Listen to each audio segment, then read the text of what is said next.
Horror कहानियां थी। अगली मौत किसकी? संजीव अपने दोस्तों राघव और प्रतीक के साथ बियर बार में बैठकर बियर पी रहा था। संजीव आज बहुत खुश लग रहा था। अरे यार, आज की पार्टी में तो मजा आ गया। तुम दोनों दोस्तों के साथ तो मेरी जिंदगी इतनी अच्छी है कि क्या बताऊं कितनी अच्छी है। अरे भाई, अब दोस्ती की है तो जीना मरना सब साथ में। हाँ, अरे अरे यार सुनो, जल्दी से एक बियर और ऑर्डर करते हैं ना, एक आखिरी, और उसके बाद ये जश्न यही खत्म हो जाएगा। अरे हाँ हाँ, क्यों नहीं। वेटर, जल्दी से 2 बियर की बोतल लेकर आओ। आज मेरे दोस्तों को जश्न मनाना है, क्यों? इतने में वहां पर एक बहुत सुंदर लड़की छोटे छोटे कपड़े पहनकर हाथ में बियर की बोतल लेकर उसके पास आती है। ये लीजिए, आपने बियर ऑर्डर की थी ना, मैं लेकर आ गई। क्या बात है यार, इस बार की वेटर तो बड़ी सुंदर है। अब बियर लेकर आई हो तो अपने हाथों से ही पिला दो ना। हाँ हाँ, क्यों नहीं, जैसा आप बोलोगे मैं वैसा ही करूंगी। क्या बात है यार, अब तो लगता है रोज यही आना पड़ेगा। उसके बाद वो लड़की उन तीनों को बियर सर्व कर देती है। पार्टी करने के बाद वो तीनों अपने अपने घर जाते हैं। प्रतीक, संजीव और राघव को उनके घर छोड़कर जैसे ही अकेला अपनी कार में आकर बैठता है तो अचानक उसे एहसास होता है जैसे उसकी कार की पीछे वाली सीट पर कोई बैठा हुआ है। वो तुरंत पीछे मुड़कर देखता है। तुम यहाँ क्या कर रही हो? और तुम मेरी कार में कब आई? अरे तुम तो बार में वेटर थी ना। बस ऐसे ही मेरा दिल कर रहा था आपके साथ आपके घर चलने का, इसलिए मैं आपके साथ चली आई। अरे लेकिन तुम मेरी कार में आई कब? अभी कुछ देर पहले तो यहाँ पर मेरे दोस्त बैठे हुए थे। प्रतीक के इतना बोलते ही उस लड़की का चेहरा खतरनाक तरीके से बदल जाता है। उसकी आंखें पत्थर की तरह सफेद और पूरे शरीर पर नीली नीली नसें उभर आती है। गाड़ी चलाओ, पूरी स्पीड में चलाओ, और अगर तुमने गाड़ी रोकने की कोशिश भी की तो मुझसे बुरा कोई नहीं होगा। डर की वजह से प्रतीक के पसीने छूटने लगते हैं। उसका शरीर बुरी तरह से कांप रहा था। प्रतीक बिना कुछ सोचे समझे कार को फुल स्पीड से चलाना शुरू करता है।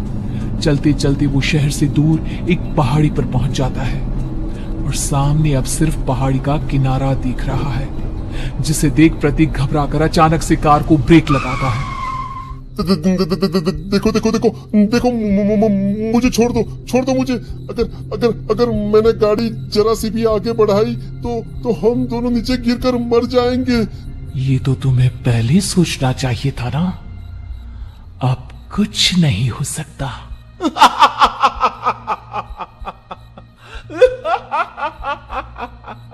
छोड़ दो मुझे। नहीं नहीं, प्लीज मुझे छोड़ दो। प्लीज प्लीज मुझे जाने दो, छोड़ दो मुझे। गाड़ी आगे बढ़ाओ। और तभी अचानक से बिना प्रतीक के स्टार्ट किए उनकी कार आगे बढ़ती है और गहरी खाई में गिर जाती है। उसके चीखने की आवाज एक चारों तरफ सुनाई देती है।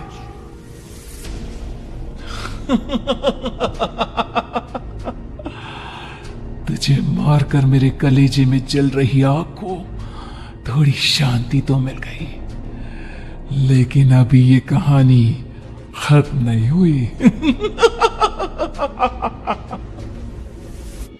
और फिर अगले दिन राघव और संजीव को पता चलता है कि प्रतीक की पहाड़ी से नीचे गिरकर मौत हो गई। अरे कल रात की तो बात है यार, हम सब बैठकर पार्टी कर रहे थे, लेकिन मेरी एक बात समझ में नहीं आ रही। राघव शहर से इतना बाहर उस पहाड़ी पर इतनी रात को क्या करने गया था? अरे यार, वही सोचकर तो मैं भी परेशान हूँ।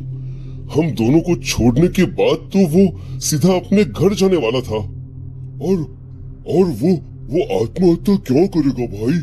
कल रात तक वो कितना खुश था, हमारे साथ सेलिब्रेट कर रहा था।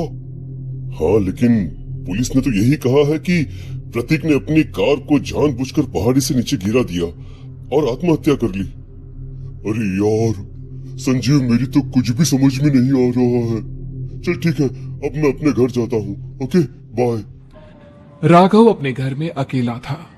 दोपहर का वक्त था। तभी दरवाजे की घंटी बजी। कौन है? अरे 1 मिनट रुको, अभी आता हूँ। राघव ने जैसे ही दरवाजा खोला उसने देखा कि सामने एक बहुत खूबसूरत लड़की खड़ी हुई है। कौन है आप और यहाँ किससे मिलने आई हैं? देखिए ना, बाहर बारिश शुरू हो गई थी, मेरी गाड़ी खराब हो गई है। आपका घर नजर आया तो सोचा कुछ हेल्प ले लेती हूँ। क्यों नहीं, आइए ना, आइए आइए। मेरे कपड़े पूरे भीग चुके हैं, क्या आपके पास टॉवेल मिलेगा प्लीज? राघव अपने बाथरूम से एक टॉवेल लाकर उस लड़की को देता है। थैंक यू सो मच, अब मैं चलती हूँ। अरे इतनी क्या जल्दी है? आप चाहे तो बारिश रुकने तक यहाँ पर रुक सकती हैं। हाँ। लड़की ने पलटकर राघव की तरफ देखा। नहीं, मुझे जाना होगा, मेरा काम बाकी है। और वो वहां से चली गई। उस लड़की के जाने के बाद राघव अपने बाथरूम में नहाने के लिए गया और जैसे ही उसने बाथरूम में देखा तो उसका टॉवेल वहीं पर लटका हुआ था। उसने टॉवेल हाथ में लिया तो देखा कि उसका पूरा टॉवेल खून के धब्बों से सना हुआ है। अरे अरे ये क्या? ये टॉवेल तो मैंने उस लड़की को दे दिया था। ये वापस मेरे बाथरूम में कैसे आ गया? और इस पर ये खून के धब्बे कहां से आ गए? राघव ने आईने में देखा तो उसकी गर्दन पर एक बड़ा सा चाकू का कट लगा हुआ था जिससे खून बह रहा था, जिसे देख राघव के होश उड़ गए। हाँ, अरे ये क्या? मेरी गर्दन इतनी ज्यादा कटी हुई है और मुझे दर्द भी नहीं हो रहा है। ये क्या हो रहा है मेरे साथ? राघव घबराकर बाथरूम से बाहर आया और अपना मोबाइल उठाकर उसने संजीव को फोन लगाया। संजीव जल्दी से मेरे पास आ जाओ। मुझे लगता है कुछ बहुत बड़ी गड़बड़ है, जल्दी आ जाओ। उधर से आवाज आई लेकिन वो आवाज संजीव की नहीं बल्कि एक लड़की की थी। कुछ अजीब नहीं हुआ है, बस तुम्हारी मौत तुमसे मिलने आई थी और तुम्हें मारकर चली गई।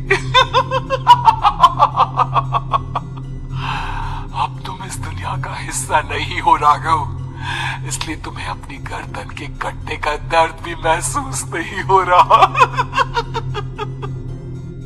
नहीं, ऐसा नहीं हो सकता, ऐसा नहीं हो सकता।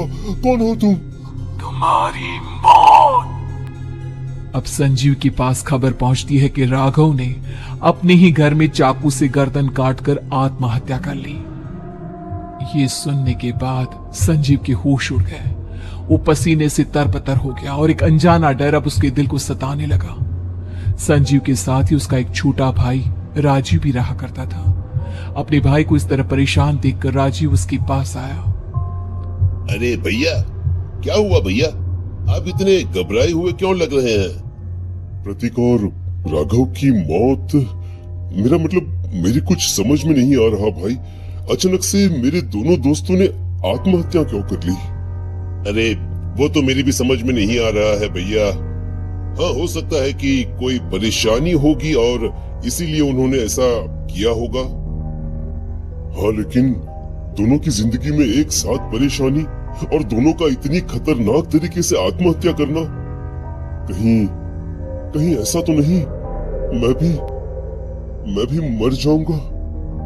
अरे आप ऐसी बातें क्यों कर रहे हैं भैया? वैसे ही मैं इतना परेशान हूँ। जब से अंजलि ने मेरा साथ छोड़ा है तब से सब कुछ बहुत अजीब सा हो गया है। रोज रात को डरावने सपने आते हैं। ऐसा लगता है जैसे अंजलि बार बार मेरे सपनों में आकर मुझे डराने की कोशिश करती है। अंजलि का नाम सुनते ही संजीव की आंखें फट गई और उसके गले में आवाज अटक गई। उसके चेहरे पर घबराहट साफ नजर आ रही थी। कौन थी वो लड़की जिसने प्रतीक और राघव को आत्महत्या की आड़ में मौत की घाट उतार दिया? और कौन थी अंजलि जो बार बार राजीव के सपनों में आकर उसे डरा रही थी?